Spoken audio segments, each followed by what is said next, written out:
बेहद की परम शांति. Welcome to our channel Bapuji Dishrat Bhai Patel. Bapuji is telling about Narad. Param Shanti. Today I will tell you about Narad ji, so that infinite children can able to understand the character and power of Narad ji. Narad ji had the capacity to reach Brahmapuri within a second. He also had the capacity to reach Vishnupuri in a moment. He always chants the mantra of Narayan. He worships God Vishnu. Vishnu is combined form of Lakshmi and Narayan. Narad is Manasputra of Brahma. Manasputra means he born from mind of Brahma. Brahma did the creation with his thoughts earlier. Narad ji can travels to Brahmapuri within a second. He can go to Indra, who is the king of three lokas. Sometimes he comes to earth, sometimes to Bugurlok or to heaven. He can go to Patal Lok, to demons, and to Atal, Vital, Sutal planes also. Then what is his job? Creating disputes. He gives information to demons and to deities and make them to fight among themselves. He is the reason behind the fightings between deities and demons. That's why demons don't trust him. They says that he sows seeds of conflicts. Meant to say that which type of power do Narad ji had? He can reach Brahmapuri within an instant. How far was Brahmapuri? After Bhulok, Bugulok, Svargalok, Mahalok, Janlok, Taplok, Satyalok, they reach Brahmapuri. Brahmapuri comes after crossing 7 planes or lokas. Within second he disappears from earth. He turns manifest to unmanifested and unmanifest to manifested form. Manifested form means 5 elemental form. Unmanifested form means disappearing. Settled form, 3 elemental form are called unmanifested form. Supreme light form is also called as unmanifested form. Whatever you can't see by staying in this manifested 5 elemental form is called unmanifested. Whatever humans can't see with their gross eyes is called unmanifested or immortal world. What will be the distance of these 7 planes or lokas? In Shastras it was narrated in different ways that Bugurlok, which is about Bhulok, is 1 lakh yojana. 1 yojana is equal to 12 kilometers. Above Bugurlok, Svargalok is in 4 lakh yojanas. Maharlok is in 1 crore yojana. Above that, Janalok 2 crore yojana. Above that, Taplok 4 crore yojanas. And Satyalok had double the space than Taplok. Brahmapuri is double than that of Satyalok.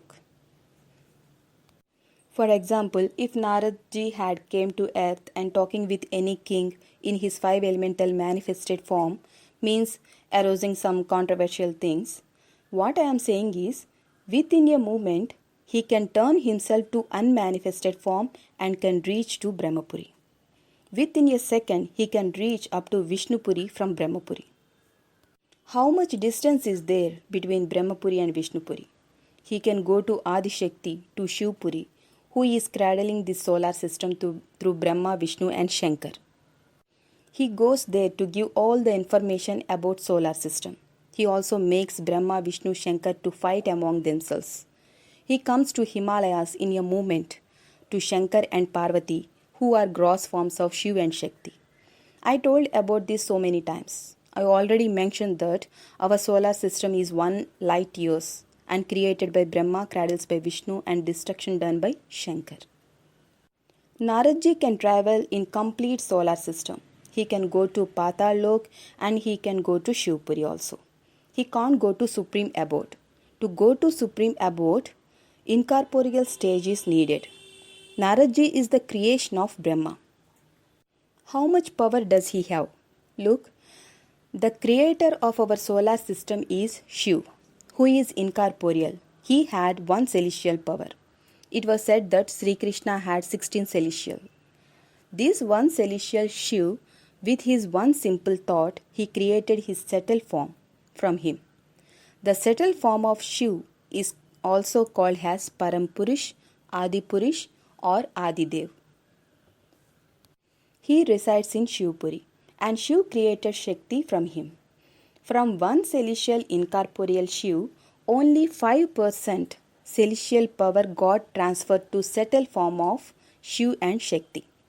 When Shiv and Shakti together created Vishnu, from Shiv and Shakti's power, only 5% of power got transferred to Vishnu. From the navel of Vishnu, Brahma was created. From Vishnu's power, only 5% of power got transferred to Brahma.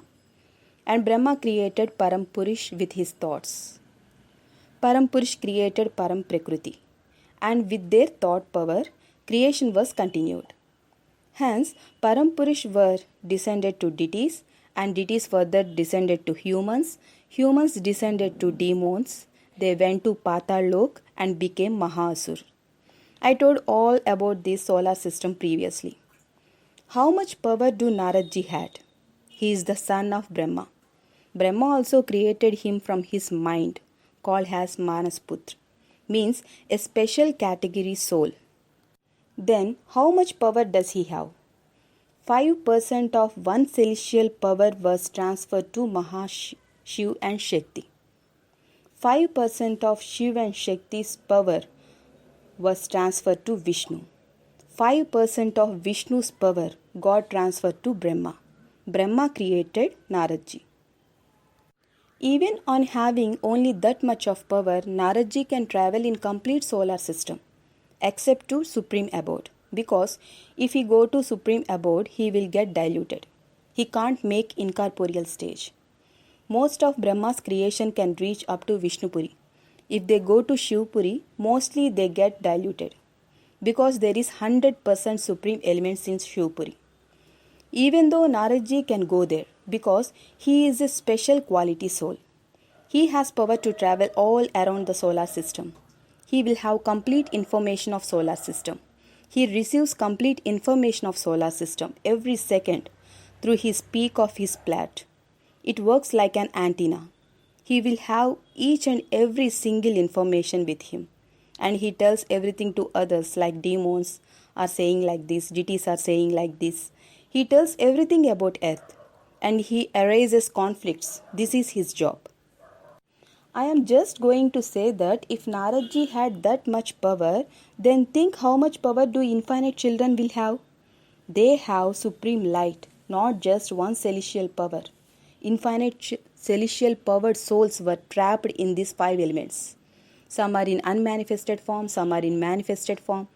They will wake up with the help of divine knowledge.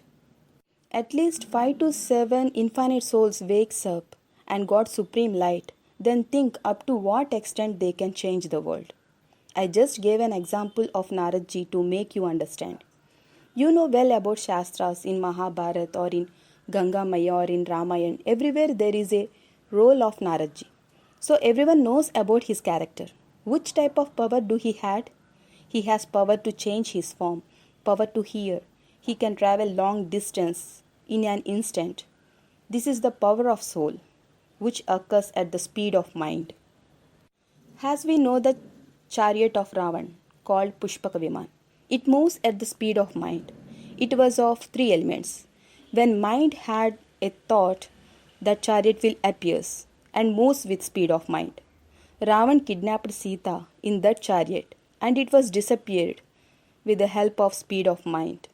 If he thinks to dissolve means disappear the chariot, it will disappear. If he thinks about appearance, it appears. The person also turns lighter while sitting in the chariot. This is possible with power of mantras. Earlier there was power at deities and in mantras. Today you are seeing scientific equipments. In coming days, a wonderful spiritual science is about to come.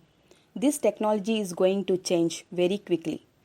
Spiritual science will come.